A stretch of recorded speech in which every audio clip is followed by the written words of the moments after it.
कल सुबह 9 बजे जंतर मंतर पर इंडिया का पहला जेनजी प्रोटेस्ट होने जा रहा है। सिर्फ एक मांग है, एजुकेशन मिनिस्टर का इस्तीफा।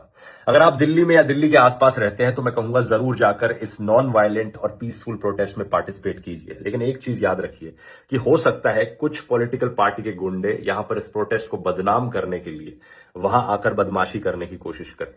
तो जब आप इस प्रोटेस्ट में जाओ तो अपना कैमरा ऑन रखना, लाइव स्ट्रीमिंग ऑन रखना, ताकि अगर कहीं पर भी कोई कुछ गड़बड़ करने की कोशिश कर रहा है तो उसे इमीडिएटली कैप्चर किया जा सके और उन लोगों को आइडेंटिफाई किया जा सके।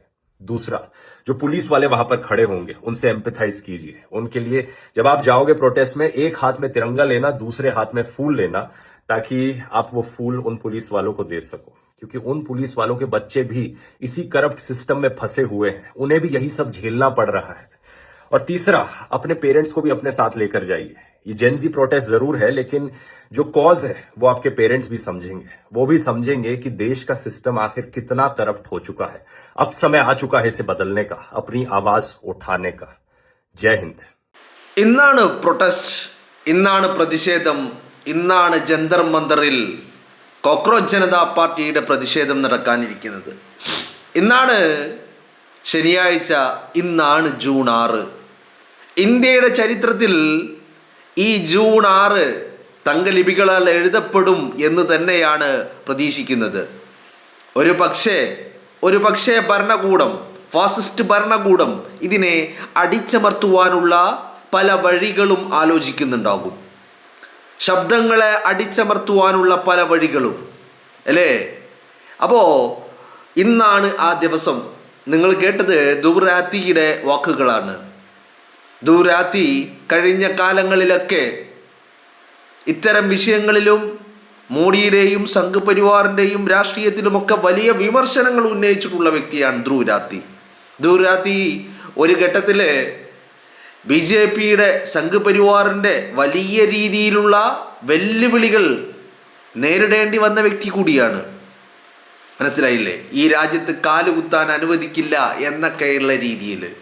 എന്തൊക്കെയാണെങ്കിലും ധ്രുവരാത്തി ഈ രാജ്യത്തോട് പറയുന്നത് ഈ പ്രതിഷേധത്തിൻ്റെ ഭാഗമാകണം. ഇത് വളരെ സമാധാനപരമായി, അക്രമാസക്തമല്ലാതെ വളരെ സമാധാനപരമായി നടത്തുന്ന ഒരു പ്രതിഷേധമാണ്. ഇതിൻ്റെ ഭാഗമാകണം. ഇതിൽ സിസ്റ്റത്തിൻ്റെ ഭാഗമായി നിൽക്കുന്ന ആളുകളുടെ മക്കൾ പോലും ഈ സിസ്റ്റത്തിൻ്റെ ഫെയിലിയറിൻ്റെ, ഈ സിസ്റ്റം പരാജയപ്പെട്ടതിൻ്റെ ഭവിഷ്യത്തുകൾ അനുഭവിക്കുന്നവരാണ് എന്നുള്ളതാണ് പറഞ്ഞു വെക്കുന്നത്. രാജ്യത്തെ വിദ്യാഭ്യാസ മേഖല എല്ലാ രീതിയിലും തകർന്നടിഞ്ഞിരിക്കുകയാണ്, തകർന്ന് തരിപ്പണമായിരിക്കുകയാണ്. നിങ്ങളൊരു കാര്യം ആലോചിക്കണം. CBSE 12ാം ക്ലാസ് പരീക്ഷ അടക്കം അട്ടിമറിക്കപ്പെട്ടിട്ടുണ്ടെങ്കിൽ രാജ്യത്തിൻ്റെ പ്രാഥമിക വിദ്യാഭ്യാസ മേഖല പോലും തകർത്ത് തരിപ്പണമാക്കിയിരിക്കുന്നു കഴിഞ്ഞ 12 വർഷം കൊണ്ട്. ഇതാണ് കഴിഞ്ഞ ദിവസം നരേന്ദ്രമോദിയോട് ഇന്ത്യയുടെ പ്രതിപക്ഷ നേതാവ് രാഹുൽ ഗാന്ധി പറഞ്ഞത്. നിങ്ങൾ കഴിഞ്ഞ 12 വർഷം കൊണ്ട് തകർത്തെറിഞ്ഞ സിസ്റ്റത്തിൻ്റെ ഭവിഷ്യത്തുകൾ അത്രയും അനുഭവിക്കുന്നത് ഈ രാജ്യത്തെ വിദ്യാർത്ഥികളാണ് എന്നുള്ളത് വളരെ കൃത്യമാണ്. എത്രയധികം വിദ്യാർത്ഥികളാണ് ഈ കഴിഞ്ഞ 12ാം ക്ലാസ് CBSE ബോർഡ് എക്സാമും എൻട്രൻസ് എക്സാമുകളും കഴിഞ്ഞതിന് ശേഷം ആത്മഹത്യ ചെയ്തത്. പരീക്ഷകളിൽ നടന്നിരിക്കുന്ന ക്രമക്കേടുകൾ ഒന്നുകൊണ്ട് നീറ്റ് എക്സാം റദ്ദ് ചെയ്യപ്പെടുന്നു. രാജ്യത്തെ പ്രധാനമന്ത്രിയും രാജ്യത്തെ വിദ്യാഭ്യാസ മന്ത്രി ധർമ്മേന്ദ്ര പ്രധാനും ഇതേക്കുറിച്ച് വാത്തുറക്കാൻ തയ്യാറാകുന്നില്ല. രാജ്യത്ത് ചോദ്യങ്ങൾ ഉയർന്നുകൊണ്ടേയിരിക്കുകയാണ്. പകരം CBSE ബോർഡ് തങ്ങളുടെ പ്രിൻസിപ്പൽമാർക്ക് ചില കുറിപ്പുകൾ, ചില തിരക്കഥകൾ, സ്ക്രിപ്റ്റ് കൈമാറിയിട്ട് അതൊക്കെ കാണാപ്പാഠം പഠിച്ചു വന്ന് രാജ്യത്തെ ജനങ്ങളുടെ മുന്നിൽ വായിക്കുന്ന കാഴ്ചയും നമ്മൾ കണ്ടു. 17ഉം 18ഉം വയസ്സുള്ള വിദ്യാർത്ഥികൾ തങ്ങളുടെ പരീക്ഷയിൽ നടന്നിരിക്കുന്ന ക്രമക്കേടിനെ കുറിച്ച് ചോദ്യങ്ങൾ ഉയർത്തിയപ്പോൾ അവരെ ഭീകരവാദികൾ, തീവ്രവാദികൾ, പാകിസ്ഥാനികൾ, ഡീപ് സ്റ്റേറ്റ് ഏജൻസ് എന്നൊക്കെ പറഞ്ഞ് ചാപ്പ കുത്തുന്നതും നമ്മൾ കണ്ടു. രാജ്യം സാക്ഷിയായി. ഇനിയും വാത്തുറക്കാൻ സമയമായിട്ടില്ലെങ്കിൽ, ഇനിയും ശബ്ദമുയർത്താൻ സമയമായിട്ടില്ലെങ്കിൽ, ഒരിക്കലും ശബ്ദമുയർത്തേണ്ട ഒരു സിറ്റുവേഷൻ, അതിനുള്ള ഒരു സാഹചര്യം നമ്മുടെ രാജ്യത്ത് ഉണ്ടാകുമെന്ന് തോന്നുന്നില്ല. രാജ്യത്തെ സിസ്റ്റം മാറേണ്ട ഘട്ടം കഴിഞ്ഞുപോയി. രാജ്യം വിദ്യാഭ്യാസപരമായി, ആരോഗ്യപരമായി, സാമ്പത്തികപരമായി, ഇൻഫ്രാസ്ട്രക്ചറുകൾ എല്ലാം തകർന്ന് തരിപ്പണമായിരിക്കുന്നു എന്നുള്ളതാണ് നമുക്ക് മനസ്സിലാക്കാൻ കഴിയുന്നത്. രാജ്യത്ത് പ്രധാനമന്ത്രി നരേന്ദ്രമോദി മുന്നോട്ട് വെച്ച വികസന പ്രവർത്തനങ്ങൾ അത്രയും അവരുടെ ഡ്രീം പ്രൊജക്റ്റുകളായിട്ടുള്ള പലതും അതിൽ ഭൂരിഭാഗവും, അതിൽ 90% പരാജയപ്പെട്ടിരിക്കുന്നു. പരാജയപ്പെട്ടിട്ട് ജനങ്ങളുടെ മുന്നിൽ വ്യാജമായ ഡാറ്റകൾ നിരത്തിക്കൊണ്ട് ജനങ്ങളെ കബളിപ്പിച്ചു കൊണ്ടിരിക്കുകയാണെന്നുള്ള റിപ്പോർട്ടുകൾ കഴിഞ്ഞ ദിവസം മാധ്യമങ്ങൾ പുറത്തുവിടുന്നതും നമ്മൾ കാണുകയാണ്. അപ്പോൾ കൃത്യമായിട്ട് രാജ്യത്തിൻ്റെ സിസ്റ്റം പരാജയപ്പെട്ടിരിക്കുന്നു. ദൂരരാജ്ഞി ഇത്തരമൊരു ആഹ്വാനം, കോക്രോച്ച് ജനതാ പാർട്ടിയുടെ ഇത്തരം പ്രതിഷേധത്തിൽ പങ്കെടുക്കണമെന്ന ആഹ്വാനം രാജ്യത്തിന് മുന്നിൽ വെക്കുമ്പോൾ അദ്ദേഹം പറയുന്ന മറ്റൊരു കാര്യമുണ്ട്. 2 കാര്യങ്ങൾ സൂക്ഷിക്കണം. ഒന്ന്, ഈ പറയുന്ന സിസ്റ്റം ഇതിനെ അടിച്ചമർത്താനുള്ള പണികൾ എടുക്കുന്നുണ്ട് അണിയറയിൽ. അതുകൊണ്ട് പ്രതിഷേധത്തിൽ പങ്കെടുക്കുന്ന എല്ലാവരും തന്നെ വളരെ കൃത്യമായിട്ട് നിങ്ങളുടെ മൊബൈൽ ഫോണുകൾ ഓൺ ചെയ്ത് വെച്ച് ലൈവ് സ്ട്രീമിങ്ങിലൂടെ മാത്രമായിരിക്കണം നിങ്ങൾ ഈ രാജ്യത്തെ പ്രതിഷേധം നടത്തേണ്ടത്. കാരണം അത് നിങ്ങൾക്കൊരു തെളിവായിരിക്കും നിങ്ങളുടെ കയ്യിൽ ഉണ്ടാകാൻ പോകുന്ന. അതുകൊണ്ട് mobile streaming, live streaming start ചെയ്തുകൊണ്ട് ക്യാമറ ഓൺ ചെയ്തുകൊണ്ടായിരിക്കണം നിങ്ങൾ പ്രതിഷേധത്തിൽ പങ്കെടുക്കേണ്ടത്. കാരണം സംഘപരിവാറിൻ്റെ ഗുണ്ടകൾ വന്നിട്ട് ഈ സമാധാനപരമായ പ്രതിഷേധത്തെ അക്രമാസക്തമാക്കുവാനുള്ള എല്ലാ പണികളും നടക്കുന്നുണ്ട്. അതുകൊണ്ട് വളരെ സമാധാനപൂർണമായിട്ട് നിങ്ങൾ പ്രതിഷേധങ്ങൾ നടത്തുമ്പോൾ ക്യാമറ ഓൺ ചെയ്ത് വെക്കണമെന്ന് അദ്ദേഹം ആവശ്യപ്പെടുകയാണ്. രണ്ടാമത്തെ കാര്യം അദ്ദേഹം പറയുന്നത്, നിങ്ങൾ നിങ്ങളുടെ കൈകളിൽ പതാകയും പുഷ്പങ്ങളും നിങ്ങൾ കരുതണം. അതെന്തിനാണെന്ന് വെച്ചാൽ അവിടെ ഉണ്ടാകുന്ന പോലീസുകാർക്ക് നൽകാൻ വേണ്ടി ഈ പുഷ്പങ്ങൾ നിങ്ങൾ അവർക്ക് നൽകണം. എന്തിനാണത്? അവരുടെ മക്കളും ഈ സിസ്റ്റത്തിൻ്റെ തകർച്ചയുടെ, ഈ അട്ടിമറിയുടെ ഭവിഷ്യത്തുകൾ അവരുടെ മക്കളും സിസ്റ്റത്തിൻ്റെ ഭാഗമായി നിൽക്കുന്ന ആളുകളുടെ മക്കളും അനുഭവിച്ചു കൊണ്ടിരിക്കുന്നു എന്നുള്ളതാണ് അദ്ദേഹം പറയുന്നത്. 2 കാര്യങ്ങൾ വളരെ പ്രധാനമാണ്. അതിലൊന്ന്, നിങ്ങൾ ക്യാമറ ഓൺ ചെയ്ത് വെച്ചിരിക്കണം, നിങ്ങൾ ലൈവ് സ്ട്രീമിംഗ് നടത്തണം എന്ന് പറയുമ്പോൾ സംഘപരിവാർ ഒരു ഭാഗത്ത് നിന്ന് ഇതിനെ തകർക്കുവാൻ വേണ്ടിയുള്ള ശ്രമങ്ങൾ നടത്തുന്നുണ്ട്. അത് നമ്മൾ ഇതിൻ്റെ സൂചനകൾ കഴിഞ്ഞ ദിവസങ്ങളിൽ നമുക്ക് ലഭിച്ചതാ. കോക്രോച്ച് ജനതാ പാർട്ടിയുടെ എക്സിലെ അക്കൗണ്ട് പൂട്ടിച്ചത് രാജ്യസുരക്ഷക്കെതിരാണെന്ന് പറഞ്ഞിട്ടാ. ഈ രാജ്യസുരക്ഷ എന്ന വാക്കുപയോഗിക്കുന്നത് തന്നെ വലിയ അപകടകരമാണ്. കാരണം രാജ്യസുരക്ഷ എന്ന് വാക്കുപയോഗിച്ചാൽ അതിന് കാരണങ്ങൾ പരസ്യപ്പെടുത്തേണ്ട ആവശ്യമില്ല. രണ്ടാമത്തത് എന്ന് പറഞ്ഞാൽ കാരണം വേണ്ട, അങ്ങനെ ഒരു വാക്ക് മാത്രം മതി. രണ്ടാമത്തെ കാര്യം, കോടതികൾ പോലും ഇടപെടാൻ വിസമ്മതിക്കും എന്നുള്ളതാണ്.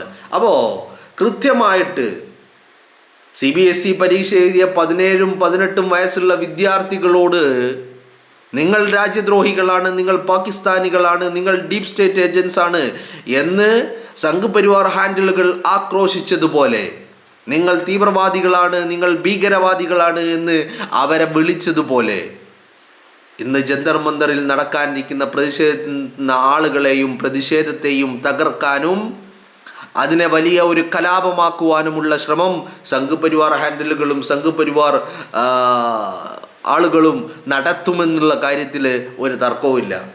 നമ്മൾ കഴിഞ്ഞ ദിവസം ബ്രിക്സ്ബൻ യൂണിവേഴ്സിറ്റിയിലാണെന്ന് തോന്നുന്നു, ബ്രിക്സ്ബൻ യൂണിവേഴ്സിറ്റിയിൽ നിന്ന് ചില ദൃശ്യങ്ങൾ പുറത്തു വന്നിരുന്നു.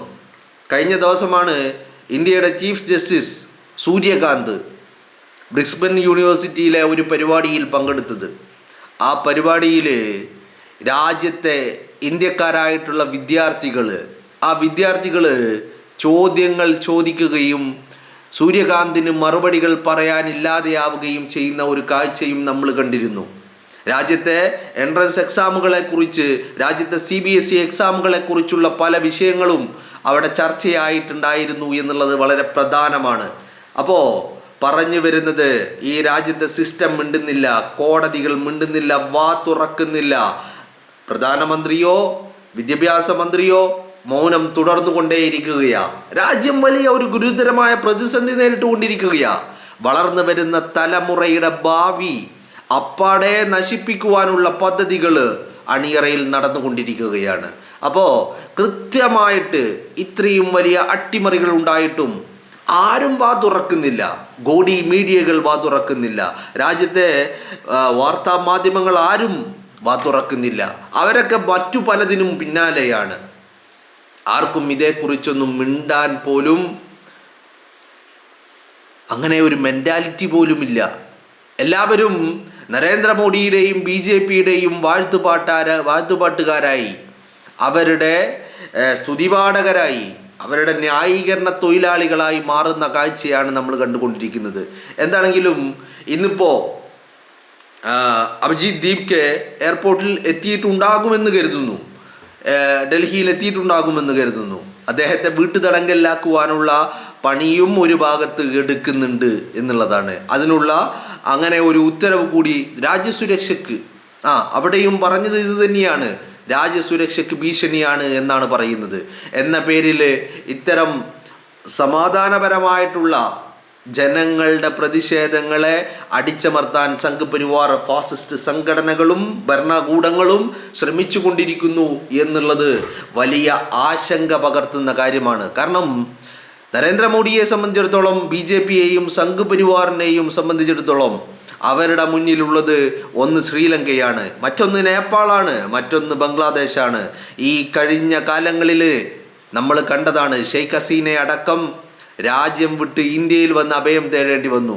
ശ്രീലങ്കൻ ഭരണാധികാരിക്ക് രാജ്യം വിടേണ്ടി വന്നു, ജനങ്ങൾ തെരുവിലിറങ്ങിയതിൻ്റെ ഭാഗമായിട്ട്. നേപ്പാളിലെ പ്രധാനമന്ത്രിയും രാജ്യം വിട്ടു. അപ്പോൾ ഇത്തരം പ്രതിഷേധങ്ങൾ വലിയ രീതിയിൽ തങ്ങളുടെ കസേരകൾക്ക് അപകടമാണ് എന്ന് നരേന്ദ്രമോദി മനസ്സിലാക്കുന്നുണ്ട്. അതുകൊണ്ട് തന്നെ നരേന്ദ്രമോദി ചിന്തിക്കുന്നതും സംഘപരിവാർ ചിന്തിക്കുന്നതും കൃത്യമായിട്ട് പ്രതിഷേധങ്ങളെ മുളയിലേ നുള്ളിക്കളയണമെന്നുള്ളതാണ്. അതിൻ്റെ അടിസ്ഥാനത്തിലാണ് അഭിജിത് ദീപ്കെ എന്ന് പറയുന്ന കോക്രോച്ച് ജനതാ പാർട്ടിയുടെ സ്ഥാപകനെ വീട്ടുതടങ്കലിലാക്കുവാനുള്ള ശ്രമങ്ങൾ ഒരു ഭാഗത്ത് നടക്കുന്നത്.